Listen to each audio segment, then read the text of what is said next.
The O Cannabis Conference and Expo returns to Toronto June 1st through the 3rd, and there's still some good booth locations available. This exciting event is free for cannabis retailers and will feature Tommy Chong receiving a Lifetime Achievement Award at the O Cannabis Industry Awards. For more information about exhibiting or to register to attend, go to ocannabis.com. That's OCANNABIZ.com. Welcome back to the Talking Hedge. I'm Josh Kincaid, capital markets analyst and host of your Cannabis Business Podcast. Today, we're going to take a look at Canada and see how this crisis is affecting them, as well as the top 5 reasons that Cannabis 2.0 sales might disappoint. To help us do that is Katrina Glogowski. She's an angel investor and attorney in Seattle. Katrina, thanks for being back on the podcast. Thanks, Josh. And everybody knows I love Canada. Oh, yeah. Can't get across the border yet, though. Still closed. My fingers are crossed. So Canada's a lot like the U.S. They've had their stay-at-home orders that took effect, and so online orders surged from 5,000 in mid-March to 9,000 by mid-April, according to estimates from Cannabis Benchmarks, and sales reached 216 million in March, more than triple the monthly total in the previous year. So just like consumer staples, both products historically have strong sales in times of economic weakness. For instance, alcohol consumption increased 7.2% in 2008-2009, even as consumer discretionary spending fell 9.3% over the same time frame. And we've done a podcast in the past about vice stocks or sin stocks and how well they do inversely during economic corrections. And I think gambling was like 118% up during that same time period as well. So edibles are soaring. That stay-at-home, work-from-home stuff has got people either trying new things or maybe instead of the topicals, they're going to the edibles. What's your take? This is perfectly logical to me, Josh. You are stuck at home in a situation which you may or may not be used to, having to deal with pressures and concerns that you may or may not be used to. God bless the children of the world, but used to be able to pawn them off on the child care system called the public school organizations, and now you're stuck with them, and you can't hit them, you can't kill them, so it makes sense to sort of medicate your way through. And I'm very glad that people have the option of cannabis and CBD as opposed to alcohol. We all know the difference of the effects between the two. So it doesn't surprise me at all. And then you take the traditional sin stock upticks that you referenced earlier, Josh, and it makes perfect sense to me. And Canada is a perfect example because they allow delivery. We're sitting here in Washington State where delivery is still up in the air, still tricky. The fact that Canada had an established medical marijuana delivery system prior to this debacle allowed them just to take advantage of it because it was already set up. So makes perfect sense to me. So another contributing factor for the acceleration in products is obviously the addition of new products with 2.0. They were only able in Canada to have flower and pre-rolls. Now they can have other products like beverages and edibles, vapes, other things that appeal to a wider consumer base. So at the end of Q1 2020, we saw that Ontario only had 52 cannabis dispensaries. So to your point about delivery, when you only have 4 dispensaries per 1 million people, compare that to 180 stores per million in Colorado. How else are you going to get the product to them unless you deliver it? That's a really slow rollout. Agreed. Ontario struggled mightily with cannabis, period. Yeah. So there's obviously a robust demand. Canada and the U.S. have been declared essential services, allowing for the continuation during this crisis. So in the U.S., the economic downturn can accelerate efforts to find new sources of economic stimulus and tax revenue. Legalizing and taxing recreational cannabis is one way that states could pursue a track record to generate economic growth and taxes. And those taxes and economic growth could particularly be welcome given the stalling economic growth and swelling debt caused by the crisis. So could this be a fast track to legalization after printing trillions of dollars? How else are you going to get the revenue? Well, I think, Josh, you have been predicting this for a while. Federal legalization of cannabis is going to require a motivation for it, and taxation is certainly a motivation for it. Absolutely. And to getting your point about edibles and the big upswing in edibles also makes perfect sense. When you are at home, you smoking a joint, smoking a flower or a pre-roll, guess what? It stinks. And a lot of rental units don't allow smoking. So the edibles, the uptick in edibles is, again, perfectly logical. Yeah, and I saw from, I think it was Headset report. We'll cover that later on next week. But I believe that topicals decreased in sales, which I find interesting. Maybe there's less people working, and so there's less pain, or there's less stress because you're working from home, or is it just a substitute to edibles? I don't really know, but I find it interesting that topicals are decreasing and edibles are increasing.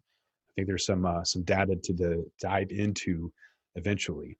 Well, But when your knee hurts, you can rub a salve on your knee. Uh, but if you're not driving, you're not going anywhere, why don't you just use the anti-inflammatory nature of the product in itself for your whole system? mhm. Again, this is logical to me. It makes sense. It helps your elbow and your knee as far as the purported anti-inflammatory effects. So the edibles taking off versus the creams and the salves going down and the patches, perfect sense. So before we get into some of the reasons why the sales might disappoint in Canada, looking at how British Columbia reported an all-time high in tax revenue. So it looks like in December, the province experienced an all-time high in tax revenue since legalization in 2018. It reached 2.5 million. That's a 44% increase compared to the previous month, almost doubling November's tax collection from the cannabis industry. So between October and December of 2019, they had 80 new cannabis stores. So there's still been a really slow rollout from Ontario to Vancouver, BC, but sales are finally starting to come up. Let's take a look at some of the reasons why it might disappoint in the end. According to the Motley Fool, there are 5 reasons why Cannabis 2.0 sales might disappoint. Number one is that they're an inadequate retail footprint, especially in Ontario. So despite 38% of Canada's residents living in Ontario, only a little over 4 dozen dispensaries were open. So there's obviously not enough dispensaries, but they do have delivery. So that could be one of the reasons why cannabis sales disappoint. How much of an impact do you think that's going to have? If a customer cannot purchase the product, either due to a lack of retail outlet or supply, the sales won't be there. They just won't be there. And Ontario is a case study of the failure of cannabis legalization. They cranked it down so hard that it was almost impossible, even though cannabis has been legalized in Canada for years. They still struggle to make a legal purchase in Ontario. They got to figure it out. And again, Cannabis 2.0 sales disappointing. Where can I buy it? Where? Especially if you live in Toronto, and then contrast that with Vancouver, Canada, where it's relatively easy to get. And you saw the slide about the massive increase in revenue, tax revenue in BC. That's because people can buy it legally, safely, and conveniently. Ontario is an epic failure here. Yeah, we were up in Canada not too long ago, and you went into what you thought was a dispensary, and it was completely illegal. I think that was according to our friend up there. I went into one knowing it was not legal because there wasn't any legal options. So yeah, they got to figure it out. They were anticipating 250 dispensaries that would be open by the end of this year, but that's not a guarantee because of the crisis. So they don't have a real adequate legal retail network. It's difficult for licensed producers to get that high margin product in front of customers, which is another reason why sales might disappoint. Right. And as far as Vancouver, I mean, that was the whole medical recreational transition debacle that I've used the word debacle several times now, that plagued the BC legalization for some time. And again, you have to be able to get it somewhere. The average consumer, I call her the soccer mom, wants to do the right thing. She wants to buy it legally. She wants to buy it safely. And if she can't, she won't. So there you go. So even if you wanted to go into a store, you can't. So this crisis has halted in-store purchases, making it difficult for places like Washington that some of the stores, 23% of the stores I visited on 420 didn't have that as an option. So pretty crazy. So you have most retail locations still open in the capacity that they can provide curbside pickup or delivery, but no customers are allowed inside dispensaries to browse the cases in most places. So in the view of the Motley Fool, they think this is liable to reduce the average ticket price to consumers since fewer discretionary purchases are being made and because it's much tougher for dispensaries to introduce the customers to a newly launched derivative. I think that's true. And that's one of the possible reasons that sales might falter following this current phase that we're in, because you have to know what you want. If you're going to order online or place an order for delivery, you have to sort of have an idea of what it is you're looking for. And a lot of these websites that are, online menus are not very sophisticated, and it can be hard to find a product. And of course, you're not standing there in the store itself, waiting in line and making that impulse purchase, just like the grocery store model of putting the cold soda and the candies right there by the checkout to increase the dollar amount of your purchase. So we might see struggles like that if this phase continues. So initially I thought, well, I don't know, because California is buying a lot more. So they have a minimum order, I think, of $60, but they're like doubling that. I think the average person is spending about 120. And I don't know if that's because they're at home all of the time or they're not working or they want to try new things or what the deal is. But then looking at the numbers that come through with Headset that just had their month over month sales data, we can see year over year, it's declining. So it was only 42% sales growth in California. So that's a 35% decrease from April. You can see the drop in Colorado, a huge drop in Nevada. And then check this out. Washington is like relatively flat. We actually had an increase. It's the only place that had an increase. So I'm actually kind of changing my tune on Washington. I've been telling everyone, stay the hell out of Washington. It's a terrible place to do business. But when there's a crisis, Washington sales don't change that much by comparison. What I would really focus on this chart, Josh, is the difference between Colorado and Washington, because both of them are fairly mature markets. Why there is a massive crash in Colorado, I can't say, except for the fact that Colorado has verticalization. Farmer Bob can grow it, package it, and put it out in a stand in Colorado. In Washington, there's no verticalization. And so the supply streams, the retail streams are pretty set. At this point, the market is mature enough. You know the store you're going to go to. You go to the same store over and over again, and they usually have the same, if not similar, products over and over again. So if you run into a supply chain issue because of illness, you can always get another product. When you go to Farmer Bob and somewhere in the supply chain at Farmer Bob in Colorado, you're not going to be able to buy that anymore.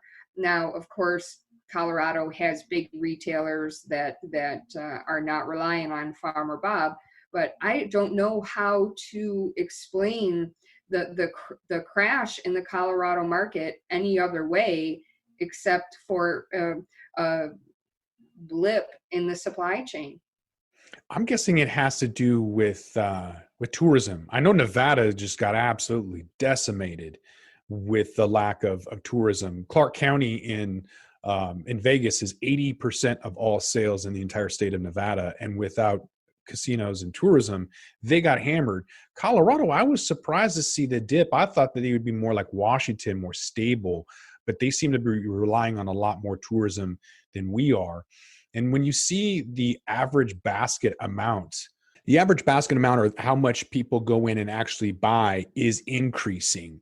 And so maybe when looking at year over year, the sales are going down, but when people are going in, they're paying more money. So to my point about California paying more, that's an uptick of almost 12% from May going in and how much they're buying. Colorado's up almost 5%. Nevada's up like 50% on how much people they're buying. And Seattle, they're only up 7.77%. Nice little lucky number, but it's relatively flat. Like we're kind of this normal market that doesn't really move much as long as we know that it's an essential business. We hoarded just like everybody else until it was declared essential. Right. Well, this also can be explained when your trips outside are limited. You're not going to go every day. You're going to go maybe once a week or once a month. So that explains the average basket size going up. And in Seattle, we have fairly easy access where you can still walk. The buses are still running, and not saying that you can't walk to your retailer in some of these other states, but Seattle, we're fairly dense, and there's a store fairly close to you, and you can walk. You can go several times a week, and you don't have to get in the car, and maybe that explains the flat nature of Washington sales compared to some of the other states that we're going. But that would be an interesting study. Somebody should figure out why. Yeah, it's interesting. So looking at number 3 on the top 5 reasons why Cannabis 2.0 sales might disappoint, you're looking at Alberta and Quebec and Newfoundland and Labrador all banning vape pens. So we saw that Alberta banned vape pens between mid-December and mid-February, but Quebec, Newfoundland, and Labrador still have those bans in effect today. And those bans could especially hurt Kronos Group, which landed an equity investment from tobacco giant Altria Group back in March of 2019. So it depends on how conservative it is, right? I mean, in Arizona, it's a huge part of that community. They don't buy pre-rolls at all. They buy a lot of things that are discreet. So I don't know about some of these areas in Canada, but if they are conservative or they like convenience and discreetness, this is going to be a huge, lack of sales or potential where we've seen a huge amount of sales in North America, U.S., medical and recreational. Well, I have 2 comments to that, Josh. The first is that might explain the uptick in edibles if you have a ban on vape pens, because again, we've talked about, the smell of marijuana, and people, are prohibited from combusting materials in a lot of their living situations. So that might explain some of that. But as far as a flat out ban on vape pens, Washington struggled with this, with the whole vitamin E thing in the contamination.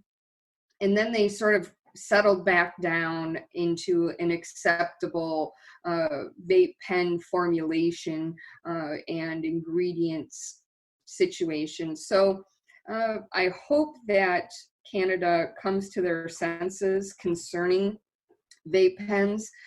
They certainly should be regulated. They certainly should not have extraneous ingredients like pesticides, and they'll figure it out. But if they don't, you are correct. It's going to do long-term damage to the market because people do not want to stink.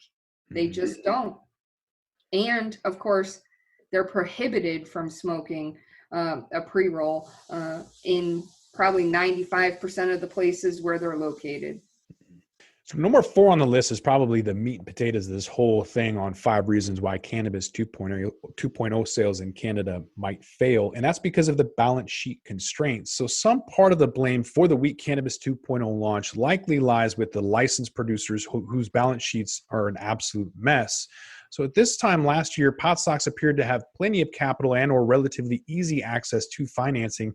And that's just not the case anymore, with practically every grower in Canada halting construction on remaining projects or idling assets to conserve capital. In other words, the full bore production that Wall Street pot stock investors were counting on last year simply isn't going to come to fruition. For example, Hexo was expected to focus heavily on derivative products and yield 150,000 kilos of equivalent output each year at its peak. And instead, it laid off 200 workers, completely shut down its Niagara facility that was acquired via the New Strike brand acquisition, and has been forced to sell its common stock on a number of occasions in recent months to raise capital. So Hexo is being sued by extraction service provider MediPharm Labs over allegations it didn't make a payment. And Hexo is taking write-downs on a portion of its inventory. So we've seen a lot of write-offs, a lot of people liquidating, sell leaseback options, all these things to get some capital. Balance sheets are just not properly put together. We can see from going way back, deals that were put in place that weren't really generating revenue, and all of this is kind of coming to a head where you're looking at valuation, like, what am I investing in? We've been talking about this for a little while on this podcast, Josh, where finances are important and you need to get your cost of goods sold under control. If you don't, you're going to fail. And now when you have billions and billions and billions of dollars invested in your company, you're not necessarily watching the bottom line.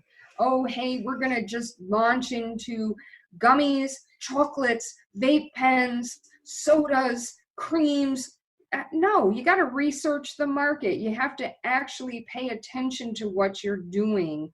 And Cannabis 2.0 in Canada gave a once-in-a-lifetime opportunity for people to capitalize on an entirely new market.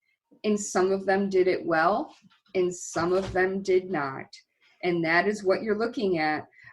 And while you can pull up Hexo as a failure, you can also look at Manitoba Harvest that is doing fairly well. Well, so that leads us to number 5. The top 5 reasons why Cannabis 2.0 sales in Canada might fail is the weather. So consumers are less willing to go out when it's cold, wet, or snowing outside, making it more likely that we see some initial weakness in Canada 2.0 sales as a result of the timing of when they were launched. I'm not sure if it's the weather and people won't go out and buy. I mean, they have delivery, but I would say that the weather could be an issue if a lot of these producers decide to switch from indoor to outdoor. North America is not the spot to grow. Canada is not going to be the best terroir and place to cultivate. I think some of the issues that we're going to see based on the pitch deck that we did a couple of weeks ago, there's a Nevada producer that is claiming to be able to grow at, I think, 44 cents. And a lot of these LPs in Canada are doing it at $1.50 a gram. And so, I mean, if you can do it for a third of the cost, weather is not going to help you out. Weather is not going to, it's going to be an issue because of the climate. You can't grow the same as somebody in like California, for example. I agree with your statements relating to production of the raw materials. But the weather did not, and will not ever affect cannabis sales in Canada. In Canada, thanks to federal legalization, pay attention, United States, you can get your cannabis through the mail. Canada Post is the biggest shipper of cannabis in the country. You just put it in an envelope and mail it. So you're telling me that snow and rain prohibited delivery of Canada Post, that's the US mail system equivalent in Canada? No, that's not true. That is just simply not true. And so I hope that this 5 reasons why Cannabis 2.0 sales are going to disappoint, don't rely on the weather as an excuse to prohibiting purchase. That's just not true. And it shows a lack of understanding of the market that they're talking about. However, if they are talking about production, you are absolutely correct. Nobody is going to grow cannabis outside in Saskatchewan.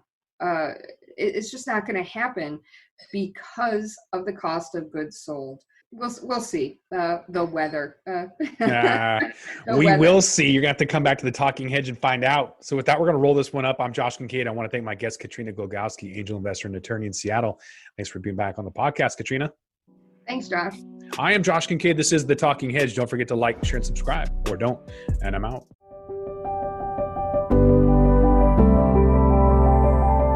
Hi, it's Justin Benton, host of the Miracle Plant Podcast, where we discuss this miracle plant that goes by so many names and how it's helping people in so many extraordinary ways. So if you love this plant and you want to hear a story that tugs on those heartstrings and learn more about this plant, then head on over to the Miracle Plant Podcast. You'll be glad you did.